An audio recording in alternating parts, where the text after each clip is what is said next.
Les doy la más cordial bienvenida a esta masterclass con la maestra Paulina Rivera.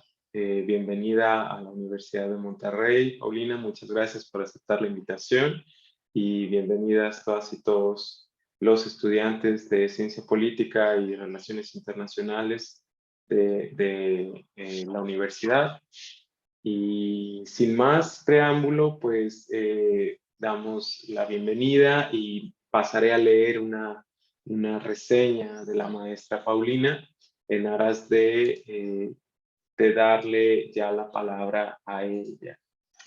Eh, María Paulina Rivera Chávez es licenciada en Relaciones Internacionales por el Colegio de México y maestra en Teoría de Relaciones Internacionales por la London School of Economics and Political Science, especializada en procesos de paz y solución de conflictos. Ella fue miembro del comité editorial de la revista Millennium, Journal of International Studies, en 2018 y coorganizadora del grupo de investigación y lectura RRG en Antropología y Relaciones Internacionales en la University College London del 2018 al 2019.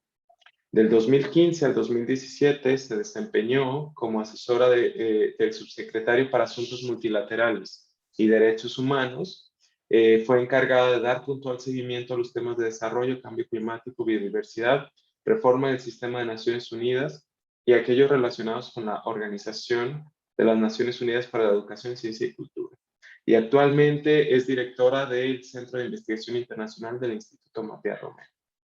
Te agradecemos mucho de nuevo, estamos muy honrados con tu presencia, estamos de manteles largos y pues te doy la palabra. Muchas gracias por estar con nosotros. Muchísimas gracias al doctor Eduardo por esta invitación y a todos ustedes que están esta mañana. Para mí es un enorme gusto poder hablar de este tema y sin más, porque tengo alrededor de 35, 40 minutos, ¿verdad, doctor Eduardo? Para hacer una Es exposición correcto. general. Perfecto. Y pues cualquier pregunta que tengan voy a tratar de ir viendo por el chat o si quieren levantar la mano, por favor interrúmpanme si algo no queda claro, si tienen cualquier comentario, para que esta sesión pueda ser bastante interactiva y desde luego podamos tener una plática justo al final. Entonces, voy a empezar. Perfecto. El día de hoy quiero hablar de tres temas generales.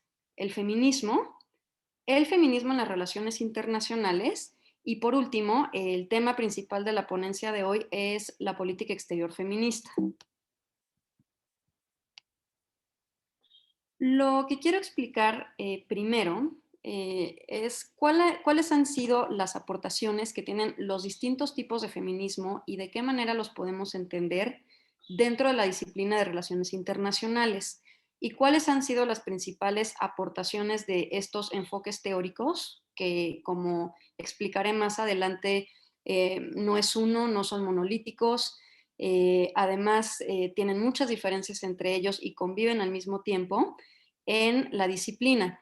Y después, porque no es lo mismo, pero está vinculado, quisiera hablar del feminismo y la política exterior. Y para entender la política exterior feminista de México, es muy importante primero hablar de la primera política exterior que se hizo, que fue la sueca, después la canadiense, para poner un poco en perspectiva a qué nos estamos refiriendo con una política exterior feminista de México y también, sobre todo porque como ya lo explicaré más adelante, hubieron varios análisis en torno a estas dos políticas y después a la francesa que permiten en cierta medida no moldear, pero sí inspirar otras políticas exteriores. La mexicana es una de ellas y recientemente la de España, que se adoptó este año. Y por último, quisiera hacer un breve ejercicio con un tema sobre cómo se ve una política exterior feminista. ¿Cuál es la diferencia entre tener una perspectiva de género, todos los esfuerzos multilaterales que se han llevado a cabo desde por lo menos 1975 en foros multilaterales con la primera Conferencia Mundial de la Mujer en México. ¿Y cuáles han sido las diferencias? ¿Y por qué una política exterior feminista es diferente? Algunas preguntas. ¿Qué es una política exterior feminista? ¿Cómo se entiende? Porque el tipo de política depende de cómo cada estado que promueve una entiende el feminismo y cuáles son sus aportaciones y los temas principales que se van a analizar. ¿Cómo se modifica una política exterior? Usando el feminismo como categoría de análisis. Y creo que lo más importante que todos debemos preguntarnos todo el tiempo es si genuinamente estas políticas exteriores feministas están creando sociedades más incluyentes, que es el objetivo principal. El feminismo es una propuesta teórica y es un movimiento social. Están totalmente entrelazados, siempre han convivido y se alimentan uno de otro. Es un proyecto político desde el inicio, pero parte definitivamente desde las calles, desde las protestas, pero también desde la academia. Y en términos generales, lo que el feminismo busca es analizar opresiones hacia las mujeres o a otros grupos basados en opresiones por género y cómo podemos eliminar dichas opresiones en un sistema opresivo conocido como el patriarcado. Y es una crítica en las relaciones internacionales a los valores y a las dinámicas de este sistema patriarcal sobre el cual se ha estructurado el sistema internacional y los estados en general. Entonces tenemos dos formas de analizar los distintos tipos de feminismo. La primera es a través de olas, que creo que es la forma más común, y me voy a referir muy rápido a este esquema y luego presentaré otro y explicaré por qué este no me gusta tanto. La primera ola que busca incluir a las mujeres en distintos procesos y es muy parecida a la segunda ola.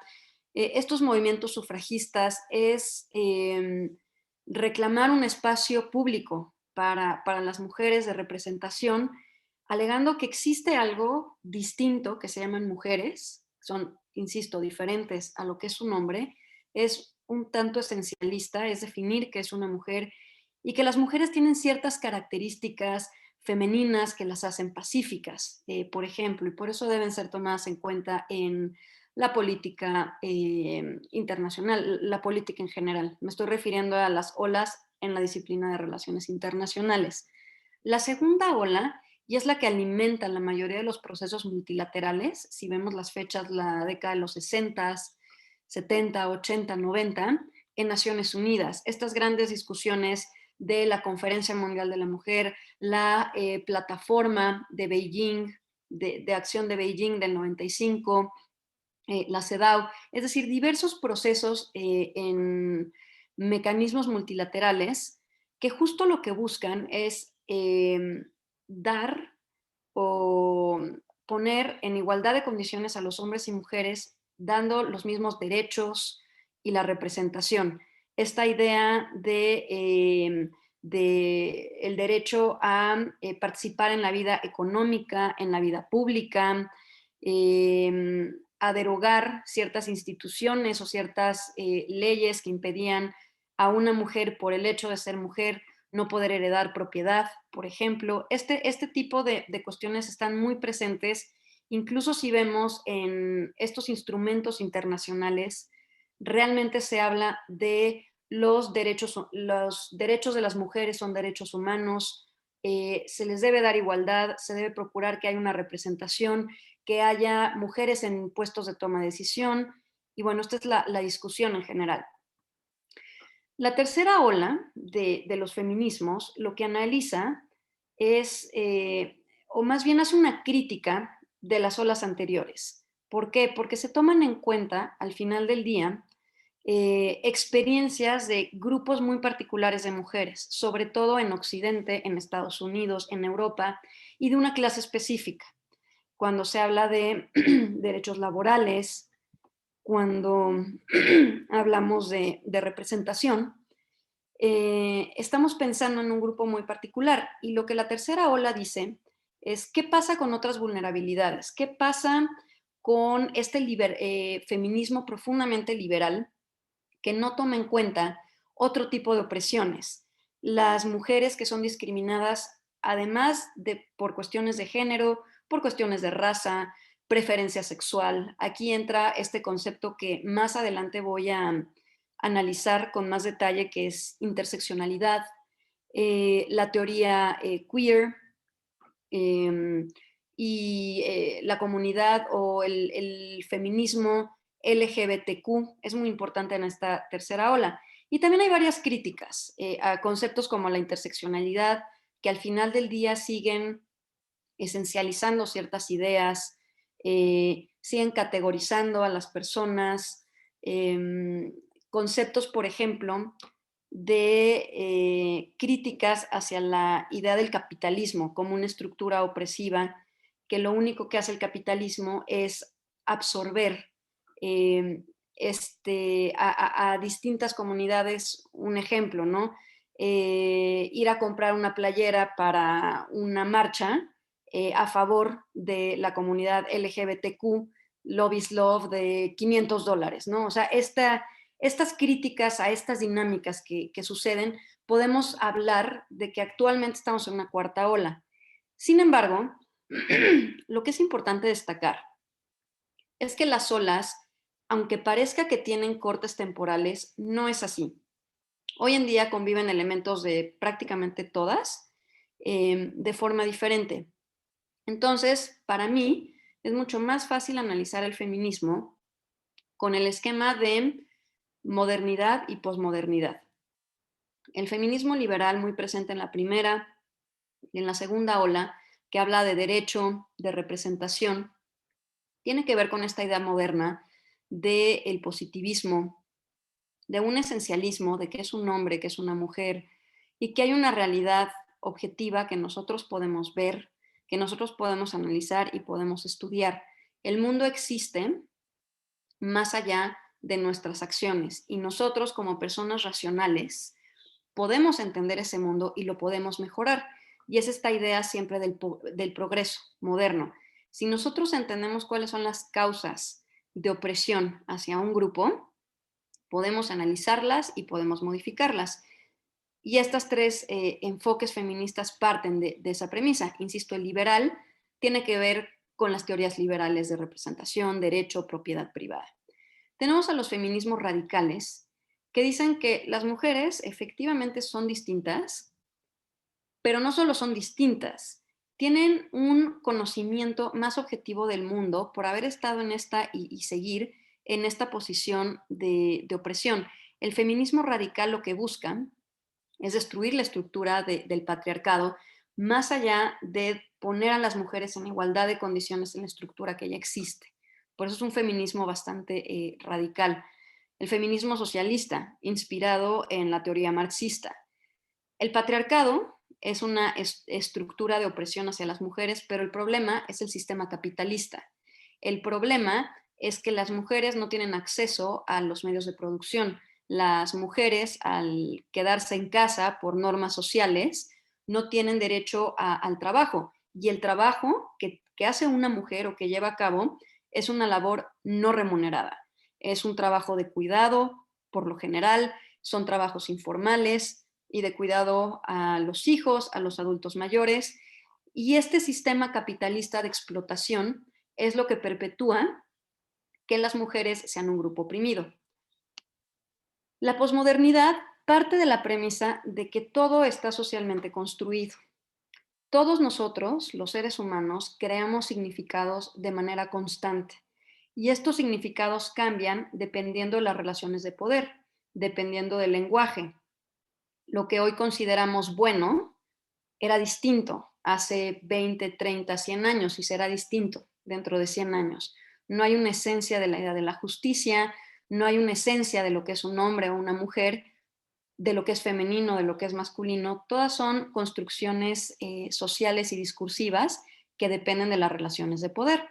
Entonces tenemos a los feminismos postestructurales, cuya gran representante es Judith Butler, con el concepto de performatividad. Y lo que dice Butler y las teóricas feministas postestructurales es que la raíz de la opresión está en las normas, está en qué normalizamos. qué es bueno, qué es malo. El mundo se entiende de forma binaria. Insisto, bueno, malo, justo, injusto, sol, luna, nacional, internacional. Y estos binarios siempre tienen un concepto, una categoría jerárquica. En hombre-mujer, el hombre es jerárquicamente superior. Femenino-masculino, lo masculino es jerárquicamente superior. Y esto lo vemos en la propia disciplina de las relaciones internacionales. Y nosotros, en cierta medida, asumimos esos papeles, esos roles que nos son asignados desde el inicio y los performamos todo el tiempo. Si yo tengo se me asigna el papel de mujer femenina y yo actúo en consecuencia, sigo reproduciendo esta estructura que divide al mundo básicamente en estas dos partes. El feminismo poscolonial, y que está muy presente en la teoría de la interseccionalidad y en la política exterior feminista mexicana, tiene que ver con el legado colonial. Las opresiones no solo dependen de una estructura patriarcal, sino dentro del sistema internacional hay jerarquías de qué estados dominaron a cuáles y de qué manera. Entonces, hoy vemos cómo prácticas de discriminación siguen presentes por diversas cuestiones de nacionalidad, por cuestiones de raza, eh, que nos permiten ver varias vulnerabilidades. La forma en la que se explica la interseccionalidad es, no es lo mismo ser una mujer blanca que vive en Inglaterra con ciertos o cierto poder adquisitivo, por ejemplo, como Emma Watson hablando en Naciones Unidas, que es algo totalmente válido, y ser una mujer discapacitada, indígena, en una pequeña región en el sur-sureste de México, donde no tiene acceso a varios recursos. Hay distintos tipos de feminismos y de opresiones bajo lógicas coloniales. Y el feminismo queer, que va en contra de esta idea de los binarios. No es únicamente hombre-mujer, hay muchas cosas en medio. No es solo femenino-masculino. Es algo totalmente líquido, es algo que no tiene una estructura, que no se ajusta a las categorías que socialmente se han construido normalizado. Y estas son las grandes aportaciones de este tipo de feminismo. Entonces aquí vemos que cuando hablamos de feminismo y políticas exteriores feministas, vemos que hay una amplia variedad de a qué nos estamos refiriendo. Cuando hablamos de ponernos los lentes de género, ¿qué tipo de lentes? ¿Desde dónde estamos pensando? ¿Desde dónde estamos hablando? Desde las feministas radicales, liberales, poscoloniales, ¿a qué nos estamos refiriendo? Entonces, a grandes rasgos, lo que ha hecho el feminismo en la disciplina de RI, que es muy importante, es una crítica teórica sobre los orígenes de la disciplina. El sistema, como ya dije, que identifica el feminismo, el gran sistema opresivo es el patriarcado. Y los estados modernos de hoy en día, y esta es la parte interesante de una política exterior feminista, tienen lógicas patriarcales. El Estado, podemos ver, porque aquí tengo entendido que varios de ustedes han estudiado relaciones internacionales, cómo nos enseñan el Estado. El Estado es básicamente como la idea del hombre en estado de naturaleza jovesiano. Son estructuras bastante masculinas, elementos como la guerra, la supervivencia, que tienen implicaciones de género importantes, pero que quizás no hayamos notado hasta los años 70, que hay estas preguntas de teóricas en relaciones internacionales literales. ¿Dónde están las mujeres? ¿No? Si hablamos del Estado como un ente racional unitario, no podemos ver al interior del Estado y mucho menos diferenciar entre hombres, mujeres, distintos tipos de opresiones. ¿Dónde están las mujeres? Entonces, la ontología misma de la disciplina, el Estado, y el Estado como una transpolación de la idea del hombre, nos impide ver a las mujeres en la disciplina. Y esta división también entre lo público y lo privado. Una parte importante de los movimientos feministas tienen que ver con esta frase, lo personal es político. El espacio privado es político, porque es el espacio de acción que tenían las mujeres. Entonces, sucede lo mismo. En la disciplina de relaciones internacionales tenemos que lo internacional, donde se llevan a cabo los temas importantes, los temas de la guerra, de la supervivencia, de la defensa de la soberanía, es algo profundamente masculino, y lo doméstico, lo interno, es algo femenino, es el cuidado, es la cooperación. Entonces son estos elementos que estos aportes teóricos nos permiten traer a la discusión de la disciplina de las relaciones internacionales. Entonces tenemos aportaciones empíricas, muestra dónde están las mujeres, analítica, conceptos sexualizados y de género, hombre, mujer, internacional, nacional, público-privado, aportaciones conceptuales y sobre todo la más importante, normativa. ¿Cómo podemos hacer para cambiar estas estructuras opresivas? ¿Cómo podemos llegar a la emancipación?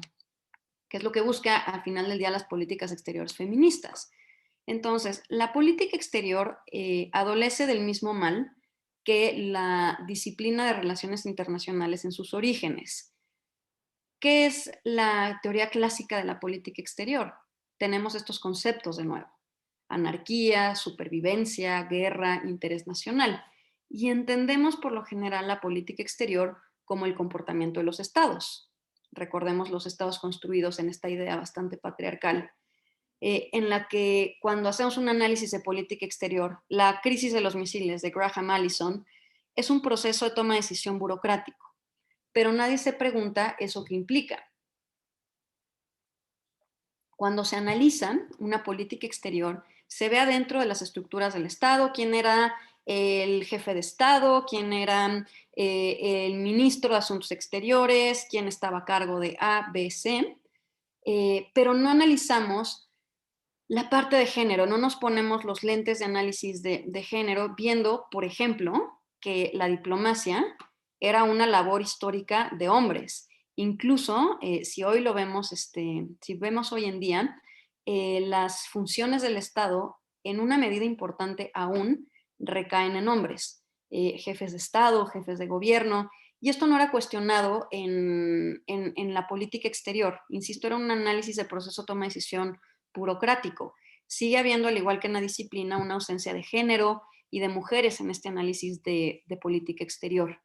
Y los estados solo existen, son entidades prediscursivas que ya estaban ahí, nadie problematiza esta idea de qué es el Estado, de cuáles son estos binarios de los que ya platiqué, que permiten ciertas exclusiones y opresiones de grupos particulares.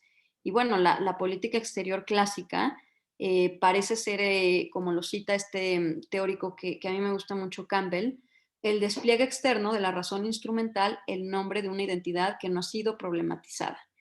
A diferencia de la disciplina de Rey, la política exterior sí trata de ver al interior del Estado, pero no problematiza la idea misma del Estado y cuáles son las opresiones que existen dentro de los estados.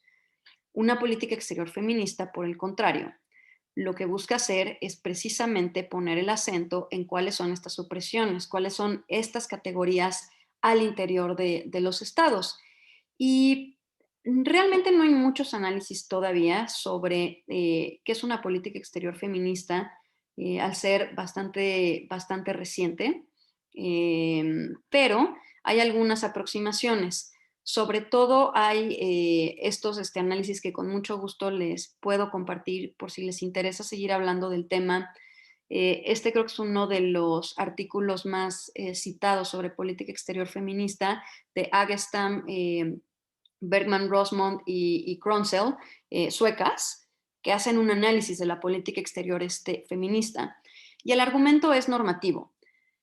¿Cómo podemos hacer que desde la estructura del Estado podamos llevar a cabo políticas en todos los sentidos, temas medioambientales, temas de derechos humanos, temas ahora que es por el mundo en el que estamos viviendo muy importante, temas de salud, temas de paz, temas de desarrollo? ¿Cómo desde la política exterior podemos ponernos estos lentes de género? cómo desde la política exterior podemos lograr sociedades que sean más justas al incluir no solo la perspectiva de un Estado y un interés nacional como algo que solo sucede, sin cuestionar la manera en la que se está llevando a cabo las instituciones. ¿Qué tipo de instituciones tenemos? ¿Qué tipo de políticas están permitiendo? ¿Cuál es el marco legal? Este es el objetivo de tener una política exterior feminista. No es simplemente ir a foros multilaterales para asumir compromisos en temas de igualdad de género, sino absolutamente en cada acción que se lleve a cabo desde la política exterior, sin importar el tema, siempre tengamos estos lentes de género. A Keylor Searle, que ella es una académica en Reino Unido, ella también tiene un análisis muy interesante del feminismo postcolonial y es ver cómo distintos instrumentos universales que existen en todo el sistema multilateral tienen ciertos elementos raciales al final del día. ¿Qué países han participado en las negociaciones, por ejemplo, de documentos? ¿Qué conceptos hay presentes? Realmente qué tan universal es una declaración como, o como el Plan de Acción de Beijing de 1995. ¿Cuáles son las diferencias entre una política exterior feminista, y por esto es interesante la parte mexicana, desde un país desarrollado en Europa, como Suecia, y algún país en el mundo en desarrollo, el sur global, o la categoría que queramos estudiar? Son el tipo de conversaciones que se tienen hoy en día sobre qué es una política exterior feminista. E insisto, para entender la mexicana, quisiera nada más a grandes rasgos explicar de qué se trata la política exterior feminista sueca y la canadiense. Una política exterior feminista responde a un problema o a cómo se entiende un problema. Entonces, y este análisis que hace Jennifer Thompson es con base en los documentos de ambos países, los planes de acción, sus pronunciamientos sobre política exterior feminista. Y la naturaleza del problema para Suecia es que hay una desigualdad de género importante. Entonces, lo que tenemos que hacer es crear marcos normativos y cumplir los compromisos internacionales que ya tiene el país para alcanzar en tres ejes. Y si vemos es bastante liberal: derechos, representación y recursos. La idea de esta política exterior feminista es asegurar que hombres y mujeres tengan el mismo poder para moldear la sociedad y su propia vida. El problema es que estamos dejando fuera al 50% de la población. Hay que, a través de derechos, representación y recursos, involucrarlos. ¿Para qué? Para que la sociedad sea más justa, sea más próspera, ergo, alcanzar este objetivo de la emancipación. Y como dije, es un enfoque bastante liberal. El canadiense dice: el problema de nuestra sociedad es la pobreza. Y la pobreza se explica porque las mujeres no tienen las mismas oportunidades económicas que los hombres. Entonces, la propuesta de esta política exterior feminista es el empoderamiento económico y la participación muy importante del sector privado. La política exterior feminista canadiense dice: el objetivo es reducir la pobreza y construir un mundo más pacífico, incluyente y próspero. La igualdad de género y el empoderamiento de la mujer es la mejor forma para alcanzar dicho objetivo. Entonces, las mujeres son las víctimas de esta situación porque son aquellas quienes han sido excluidas, pero al mismo tiempo son la solución. El objetivo de esta política exterior es alcanzar la igualdad de género y el empoderamiento de la mujer para poder hacer frente a este problema de pobreza y de desigualdad.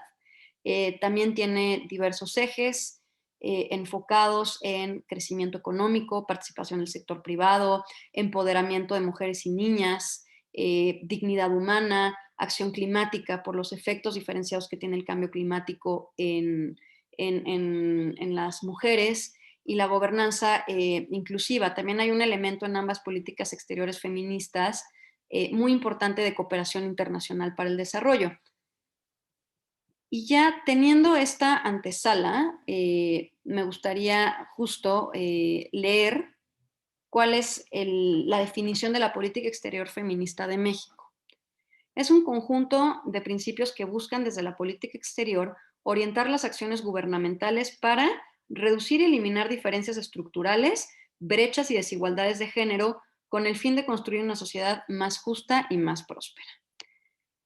¿Qué es lo distinto de esta política exterior feminista? Tiene 5 pilares generales.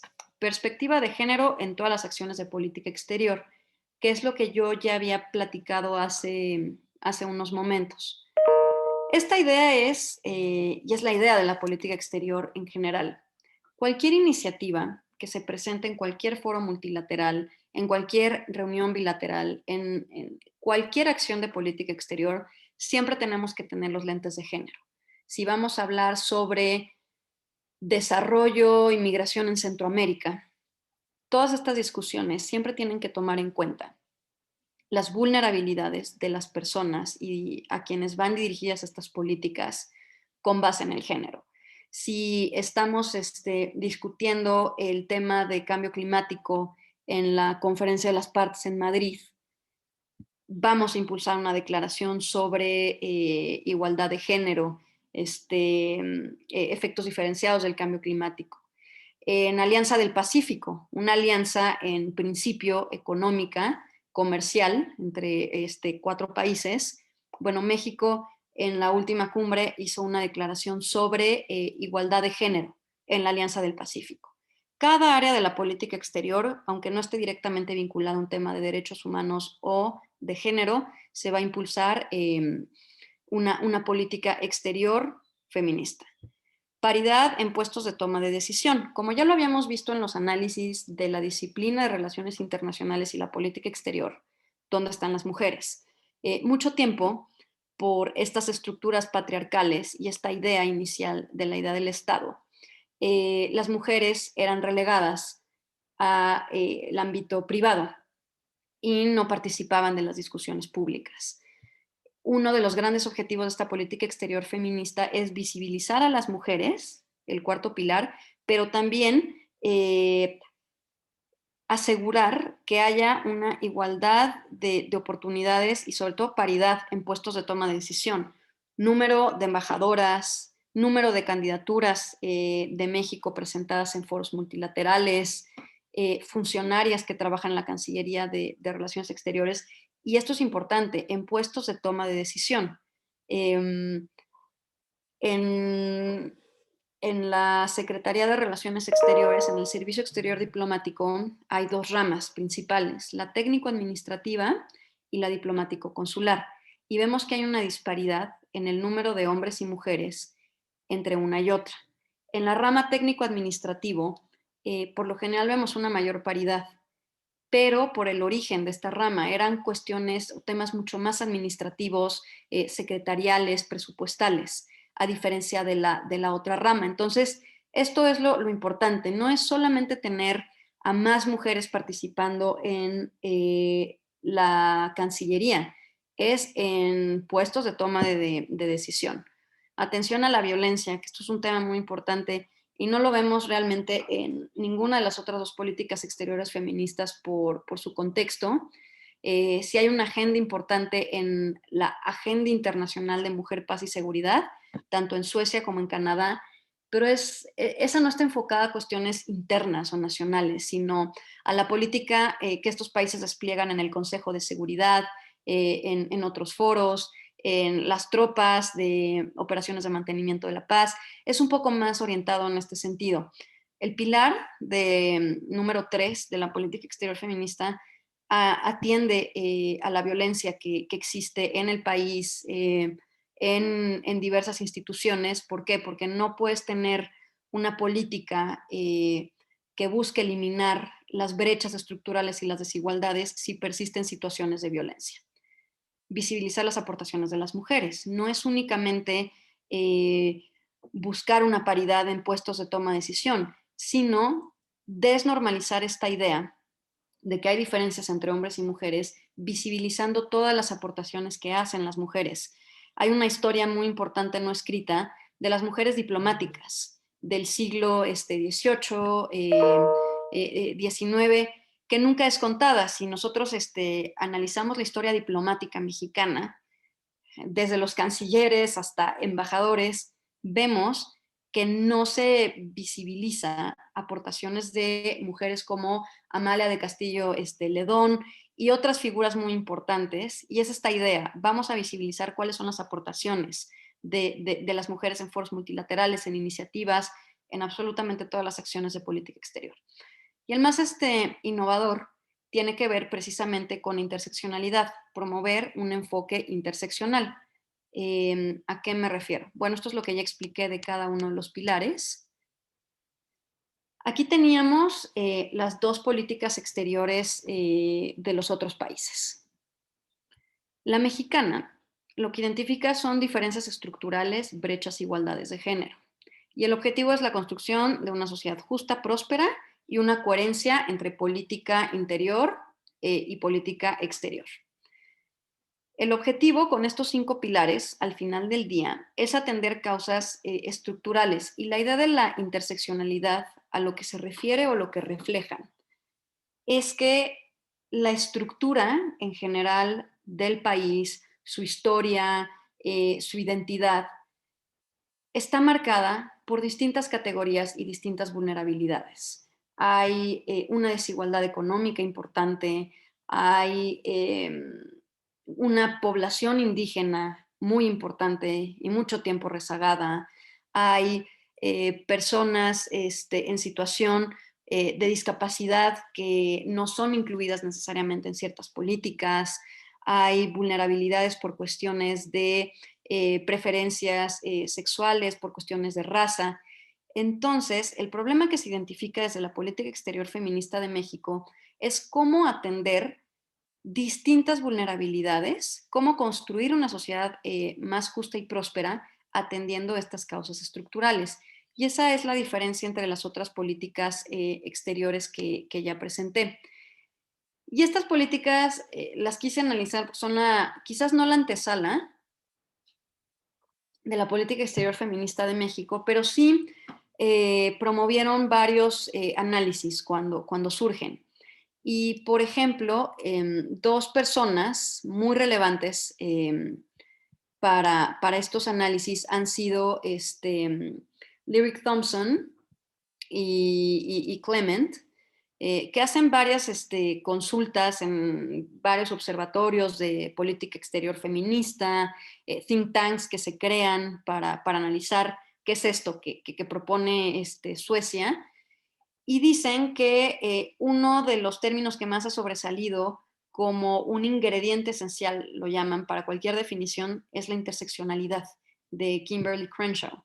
Es tomar en cuenta todo lo que ya comenté, las distintas vulnerabilidades que existen dentro de cualquier sociedad y que tiene la política exterior feminista de México. Y creo que es importante analizar esta parte. Y bueno, es lo que ya decía. La raza, la clase, el género, la sexualidad, la etnia, nacionalidad, entre otras, no trabajan de manera aislada. Se constituyen y se moldean en distintas desigualdades. No solo voy a analizar si soy hombre, mujer, si soy mexicana, extranjera, si pertenezco a la clase alta, baja, media. Es cómo todas estas categorías generan distintos tipos de vulnerabilidades para una persona.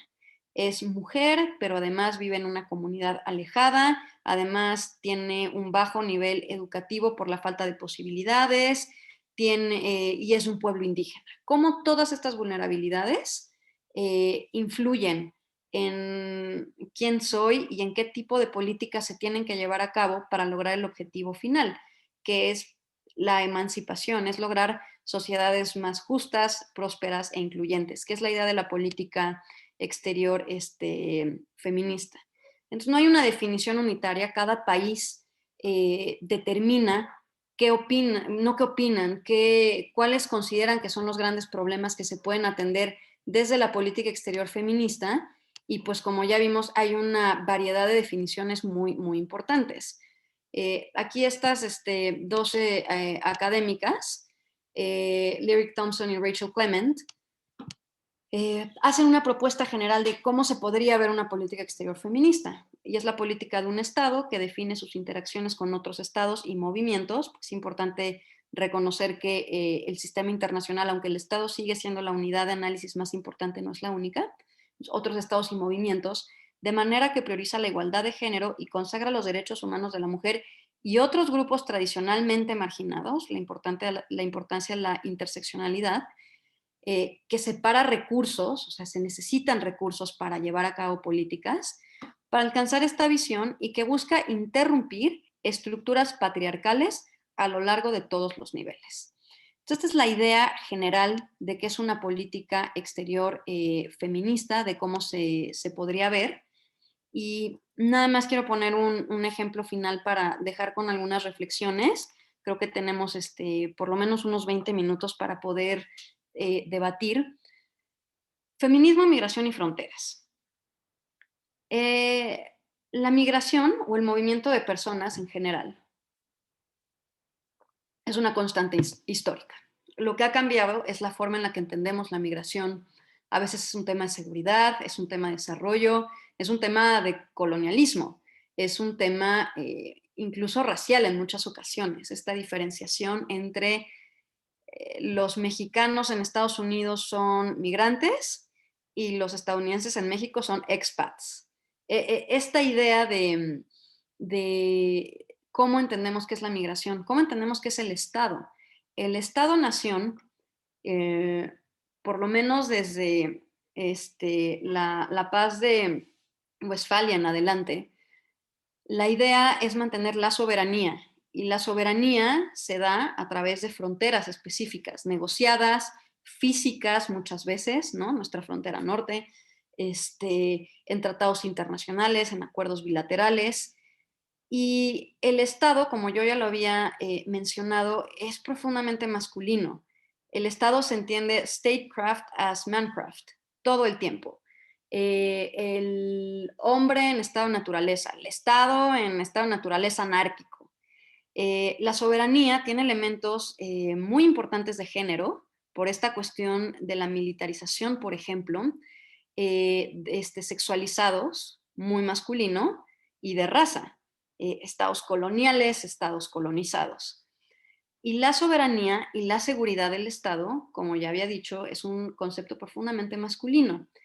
Un análisis feminista de la migración lo que tomaría en cuenta es formas de atender el tema migratorio que no sean masculinas, que no sea la militarización que hoy en día incluso vemos en las fronteras en general. Estas soluciones que sí es un tema de desarrollo, pero también de seguridad, entonces vemos un despliegue en fronteras, no solo en nuestro continente, no solo en nuestro país, en otros continentes. Lo que sucedió en 2015, 2016 en Europa con la migración de varios países de Medio Oriente, varias poblaciones migrantes desde África, es esta idea bastante militarizada y masculina de qué representa una frontera.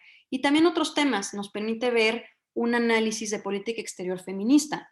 Las distintas experiencias de mujeres, de niñas, de la comunidad LGBTQ+, durante el ciclo migratorio. No es únicamente entender la migración como movimiento de personas, sino los distintos tipos de personas, las razones por las que migran y las distintas vulnerabilidades a las que se enfrentan. Temas de seguridad muy importante, por ejemplo, las personas transgénero. Las personas transgénero en sus países de origen y en el país de tránsito incluso, y probablemente en el de destino. Esto es a grandes rasgos lo que una política exterior feminista y no solo una perspectiva de género nos permite analizar de forma transversal. Tema migratorio en inicio no parece ser algo directamente vinculado con igualdad de género, pero lo es. Cada tema de la política internacional tiene un género, tiene estructuras de opresión basada en género y basada en una estructura desde el Estado, desde el sistema internacional, que se puede atender de forma mucho más integral desde una política exterior feminista. Y al final del día este es el principal objetivo. Entonces, aquí me voy a detener, Eduardo, en caso de que haya cualquier pregunta, algún tema no haya quedado claro, algún comentario de cualquier tipo, porque me interesa mucho.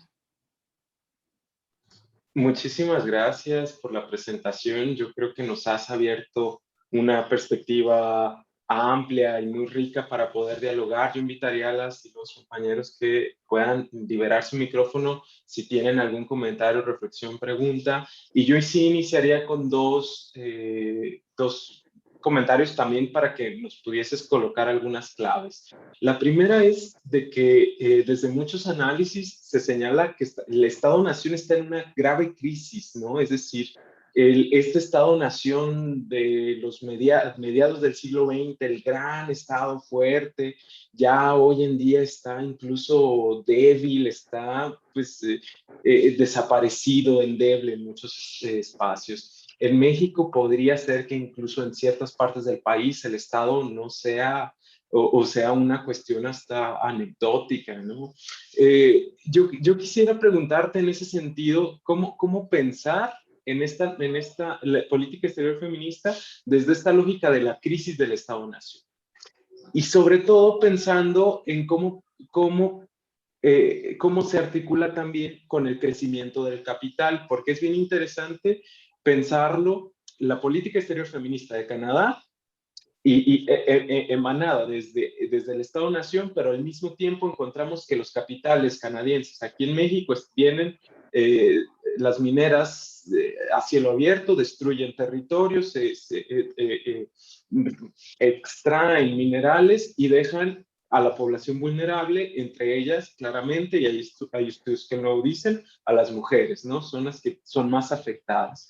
Entonces, por un lado, el Estado canadiense emite esto, pero al mismo tiempo el capital transnacional canadiense está en un sentido contrario. ¿Cómo pensarlo? Y otra clave es, hace poco estuvo con nosotros y nosotras Lucy Caballero, que tiene un texto fenomenal que se llama una lectura feminista de la deuda. Y ella señala cómo la deuda a las mujeres tiene un impacto mucho mayor y que hay una estrategia de endeudamiento hacia las mujeres para la obediencia, ¿no? Es decir, para generar obediencia ante, sobre todo, las grandes manifestaciones. En estados del sur, como México, del sur global o latinoamericanos, encontramos que esta extracción de recursos a través de la deuda es mucho mayor, es de un gran impacto desde el sur hacia el norte global, una extracción del sur al norte global. ¿Cómo podríamos entender la política exterior como en estos referentes, ¿no? De indefensión internacional frente a mecanismos que muchas veces son un tanto invisibles? Entonces dejaría este par de claves, a ver si quieres retomar la palabra. Invitaría también a que levanten la manita y puedan comentar algo. Sí, muchísimas gracias. Son muy, muy buenas todas las preguntas. Creo que la primera sobre la crisis del Estado, este, creo que lo que es muy interesante es una política exterior feminista se hace desde el Estado al final del día, dentro de una estructura opresiva en principio, y es uno de los instrumentos a los que incluso varias teóricas y teóricos feministas ven la idea de una política exterior feminista como algo negativo. Porque ¿cómo puedes realmente tener una política pública que sea radical si es dentro de una estructura que permite la opresión inicial? Entonces, ante la crisis del Estado, creo que lo que es muy importante es ver que las políticas feministas y la construcción de una política exterior feminista, aunque está diseñada y dirigida desde el Estado, le debe mucho a la serie de iniciativas de organizaciones de la sociedad civil, iniciativas transnacionales, colectivos de mujeres en todo, hombres y mujeres en todo el mundo, y una política exterior feminista, sin duda, no depende exclusivamente de un ministerio, de asuntos exteriores, de personas específicas, sino tiene una antesala muy, muy importante. Entonces, al hablar de la crisis del Estado, que es un tema complicado porque, bueno, podemos decir que si hay un adelgazamiento del Estado en muchos sentidos, el surgimiento de nuevos actores que son importantes, pero crisis, por ejemplo, como la pandemia, nos hacen darnos cuenta que el Estado en muchos sentidos sigue teniendo quizás no el monopolio de todas las acciones y de políticas internacionales, incluso de cómo se dicta, pero vemos incluso el regreso a políticas bastante estatistas nacionalistas, ¿no? En momentos específicos como estos.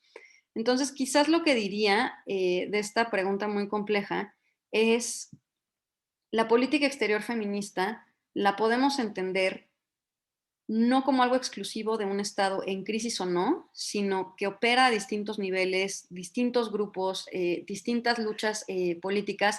No tiene un dueño, que creo que eso es lo importante para lograr un proyecto genuinamente emancipador, porque siempre que estamos haciendo alguna política pública de cualquier tipo, se deja al lado a un grupo de personas. Entonces, sí, es un poco no sé si contradictorio decir que una política exterior feminista no es exclusivamente el Estado, pero sí vemos que opera de esta manera. Una crítica muy importante a Suecia y a Canadá tiene precisamente que ver con la segunda pregunta. Sí, Canadá tiene una política exterior feminista, defiende ciertos derechos, pero no los promueve en otros lugares, ¿no? El apoyo a mineras y el tipo de explotación que se lleva a cabo, lo mismo se dice de la sueca y su política en países como en Arabia Saudita, por ejemplo, temas de armas, de comercio de armas. Entonces, creo que sí es muy importante tomar en cuenta estas contradicciones que existen entre lo que promueven ciertas políticas exteriores feministas e intereses de otro tipo. Y las feministas marxistas es lo que dirían, es que no es solo el patriarcado, el sistema de opresión, es el sistema capitalista, al final del día, que hace a los grupos vulnerables aún más vulnerables. Entonces, las vulnerabilidades de las personas tienen que ver no solo con el género, sino con otro tipo de estructuras. En esta, el neoliberalismo, el negocio de las empresas de armas, de exportación de armas, actividades y que se relaciona con la tercera pregunta, extractivas. Entonces creo que lo importante aquí es precisamente ver cómo de manera, pues no sé si integral sea la palabra, pero cómo poder atender todos estos tipos de estructuras y vulnerabilidades, porque insisto, creo que lo interesante de una política exterior feminista no es solo tener igualdad de género, ¿no? Bueno, en las fábricas va a haber 50% hombres, 50% mujeres. Es entender cuáles son genuinamente las estructuras de opresión que existen, cuánto ganan, qué acceso a la educación tienen, a qué tipo de vida pueden aspirar. Todo este tipo de detalles creo que es muy importante y se puede ver desde la política exterior feminista, pero dependiendo de cómo lo planteemos o cómo lo propongamos. No es una cuestión meramente, insisto, de, bueno, 50% hombres, 50% mujeres, o vamos a dar 1 billón de euros al año en ayuda internacional para el desarrollo enfocado a empoderamiento de la mujer, cuando tienes estas estructuras que persisten desde tus propios países. Entonces creo que ahí está pues no sé si la clave, pero los elementos que yo veo. Muchísimas gracias. ¿Alguien quisiera? Ah, Mariana, y después está Dulce. Sí, bueno, ¿me escucho? Creo que sí. Sí. Sí, Hola, un gusto. Muchas gracias de todas formas por compartirnos el conocimiento. Sabemos que no siempre es fácil, sobre todo en estos temas. Y mi pregunta es, ¿cómo podríamos, por ejemplo, desde las instituciones, en este caso nuestra universidad, comenzar a cambiar como estos patrones estructurales que nos encontramos desde, pues, no sé, por ejemplo, algunas clases, con autoridades, con el mundo como con el que convivimos cada universitaria y universitario, y que de alguna forma esos cambios desde, como desde abajo, pueden comenzar a perpetuar, más bien a que no se perpetúe este sistema que estamos viendo, por ejemplo, ahorita. Sí, Mariana, muchísimas gracias. Es una pregunta muy importante porque justo, y eso es realmente lo que dice el feminismo, lo que es la idea detrás del feminismo. estas estructuras de opresión persisten porque se normalizan. En muchos sentidos, pues, para la sociedad es normal. Estas, pues no, es que no las llamaría microviolencias por todas las implicaciones que tienen, pero normalizar, por ejemplo, que si se tiene que tomar una decisión de si tienes un hijo o una hija y recursos limitados, ¿quién va a la universidad? Pues va a ir el hombre, porque el hombre al final del día en esta estructura es quien provee y es quien va a tener un mejor trabajo, o normalizamos qué tipo de autores leemos en la escuela, qué tipo de información recibimos, cuando, insisto, estudiamos relaciones internacionales, cuando estudiamos política exterior, ¿a quiénes estamos leyendo? Hans Morgenthau, Kenneth Waltz, Richard Ashley, es decir, la mayoría de los textos clásicos, Thomas Hobbes, Adam Smith, la mayoría de los textos clásicos no nos cuestionamos qué estructuras están persistiendo. Entonces, yo creo que el primer paso es nombrarlas y visibilizarlas. En cualquier sentido, por ejemplo, yo tomaba hace poco una clase sobre masculinidades, donde tratábamos de deconstruir estos conceptos y todos seguíamos repitiendo rosa, azul, hombre, mujer, ¿no? O sea, no deconstruías nada porque para analizar algo estabas utilizando los mismos conceptos que permiten o que incluso términos como es que era muy macho, ¿no? Como algo positivo. Entonces, lo que yo diría es visibilizar, o sea, hacer visible esto en cualquier sentido, en una clase, por ejemplo, levantar la mano y decir, ok, esto está bien, pero ¿por qué no también leemos esto, esto, esto? Cuando alguien hable de alguna manera, ¿no? Estas frases muy comunes que nosotros aprendemos a normalizar. Ay, ya pareces mujer, ya pareces señora. ¿Eso qué significa? Porque eso es despectivo y nombrarlo. Creo que eso es muy importante, organizar debates. Estos temas del lenguaje incluyente creo que son importantes porque mucha gente los entiende como algo que no tiene ningún efecto, ¿no? O sea, decir todes en lugar de todos, nada más destruye el lenguaje y no tiene ninguna implicación. No, o sea, es entender qué hay detrás de las palabras que nosotros estamos utilizando, qué hay en el lenguaje y qué acciones permite. Y entender por qué sí es importante siempre incluir a las personas.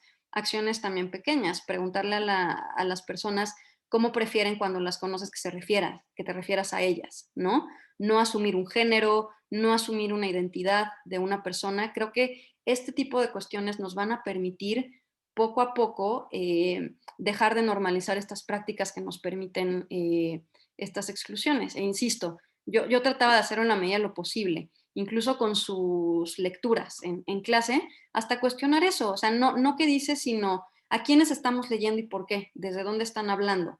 Tener una variedad de opiniones creo que es muy importante. Gracias. De nada. Podemos unir el comentario de Dulce y de Luis y con eso Claro, cerraríamos, si les parece bien. claro. Dulce, adelante. Hola, buenos días. Buenos días a todos. Paulina, ha sido un gusto escucharte. Mi nombre es Dulce Chávez, soy investigadora de Argentina y me pareciste muy clara, muy didáctica, así que agradecerte. Y era entre preguntarte y pensar contigo en voz alta sobre las tensiones que se generan cuando hablamos de una política exterior feminista en un contexto, en un sistema mundo tan capitalista, ¿no? Que es un sistema que ya de base nos va a marcar un montón de desigualdades y que en un país como México, que se pronuncia desde ahí, el primero de la región, con todos estos negociados con empresas extractivistas, con empresas transnacionales, que se roban o hacen grandes negociados con recursos de mexicanos y mexicanas, muchos de ellos provenientes de pueblos originarios. Entonces, yo veo ahí como mucha hipocresía por parte del Estado, y en el otro sentido, que es algo que había señalado, que tiene que ver con el aspecto de la violencia de género, sabemos, o sea, así como esta incoherencia que se puede señalar con Suecia y ahora con España, con la venta de armas y todo ese enunciado pacifista hacia afuera, veo lo mismo con México, como esta contradicción de vamos a empoderar a mujeres, a disidencias, y al interior del Estado, digamos, es un Estado femicida, lo sabemos, ¿verdad? Entonces, la verdad que me produce cierta tensión como esta utilización, porque también sabemos que el lenguaje es político, entonces siento que como que hay un manoseo también del concepto feminista de parte del Estado mexicano, y bueno, quería conocer tu opinión. Gracias. No, de nada, Dulce. Sí, totalmente. Creo que es un tema complicado, o sea, como funcionario público puedes tener ciertas perspectivas de qué cosas se pueden hacer, con qué recursos se cuentan, cuál es el nivel de ambición, nivel político, pero si me permiten más bien ponerme del lado un poco más analítico de estos conceptos, incluso esta idea de la interseccionalidad que algunas personas critican y dicen que tampoco es muy útil, pero quitando esta parte, lo que sucede es que se habla de una despolitización de la interseccionalidad, cuando se vuelve una herramienta discursiva sin tener genuinamente un enfoque de justicia social.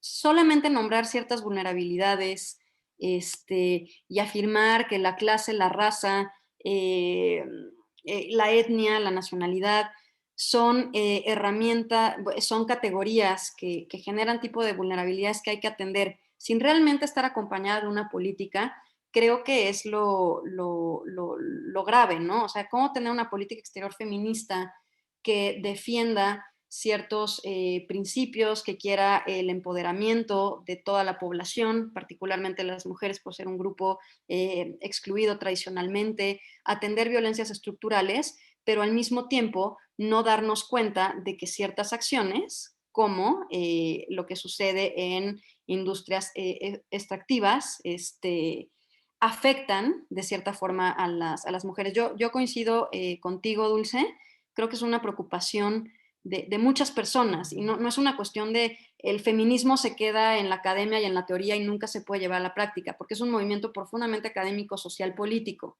sino como muchas veces el discurso feminista lleva a la despolitización de ciertos temas, de ciertas cuestiones, y por decir yo soy feminista, hago esto. Y eso lo vimos en Afganistán, Estados Unidos, Afganistán, a principios de este milenio. Una de las muchas justificaciones tenía que ver con liberar a las mujeres de un régimen opresivo, ¿no? Eran muchas razones, terrorismo, etcétera, pero una de ellas era la justificación de liberar a las mujeres. Entonces, ¿de qué estamos hablando con estos conceptos que también son muy cargados en cuestiones coloniales? Y creo que es lo interesante de este tipo de análisis genuinamente feministas, no quiero llamar nada más interseccionalidades, pero es realmente nombrar cada vulnerabilidad. No es solamente atender, y creo que es la importancia de una política exterior feminista que no sé si se pueda llevar a cabo cabalmente en los países que se propone, pero es no solo atender cuestiones de igualdad de género en foros multilaterales, o sea, es genuinamente discutir cuáles son las estructuras, que son muchas, que permiten estas opresiones. El sistema capitalista sin duda es uno. No tengo una respuesta, puedo decir desde una perspectiva un poco más analítica, no posición de la Cancillería, que coincido con lo que estás diciendo. Y pasamos al comentario de Luis. Adelante. Gracias, profe. Pues muy buenos días, maestra. Muchas gracias por estar el día de hoy con nosotros. Muy interesante la plática. Y mi pregunta va más en general, ¿no? Dentro de Cancillería, dentro de los procesos de tomas de decisiones, ¿qué tanta importancia tiene o qué tanta influencia tienen las teorías en el desarrollo y en la aplicación de, pues, de varias políticas exteriores, ¿no? Pudiendo ser esta o pudiendo ser, pues, otras, ¿no? Previo a la adopción de esta. Sí, Luis, muchas gracias. No sabría decir, o sea, en un grado como qué tanto influye, pero definitivamente, definitivamente se toma en cuenta. ¿A qué me refiero? Incluso cuando Suecia lanza esta idea de política exterior feminista, se crearon varios think tanks. Hay uno que se llama, a mí me gusta mucho, el Center for Feminist Foreign Policy, creo que se llama. Ahora lo consulto, que ese es inglés. Me parece que es que está en el Reino Unido.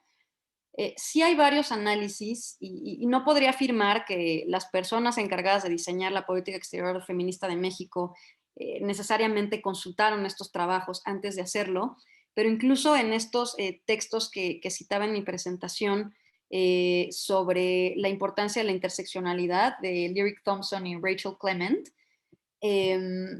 sí se toman en cuenta. El director general de Derechos Humanos de la Cancillería, que es académico, él participó en un par de documentos precisamente académicos sobre política exterior feminista. Entonces, creo que sí, el feminismo es uno de esos ejemplos donde vemos que realmente hay una convivencia entre movimientos sociales, la academia es muy activista, ¿no? Todos los profesores y profesoras que yo he tenido que me han enseñado política exterior, feminismo en general, participan en movimientos sociales, en organizaciones no gubernamentales, siempre. O sea, creo que es un elemento importante y sí habrá alguna coincidencia. Desde luego hay pragmatismo, hay intereses de grupos específicos, hay limitantes, también dependiendo de qué se esté buscando, quién tiene el poder, en qué momento, con qué objetivos, pero no veo que esté realmente deslindado. Insisto, no creo que se hayan tomado estos textos académicos y con base en eso se haya diseñado una política. Sobre todo también, y con esto termino, pensando que la política exterior feminista de México tiene una antesala importante. No surge de un día para otro o a raíz de las acciones de Suecia, Canadá, Francia. Es una serie de esfuerzos a lo largo de muchos años en foros multilaterales, organizaciones o colectivos transnacionales, que creo que es muy importante tomar en cuenta. Esfuerzos como la Agenda 2030 para el Desarrollo Sostenible, el Consejo de Derechos Humanos que México impulsó para crearlo. O sea, hay varios elementos que se utilizan para construir una política específica.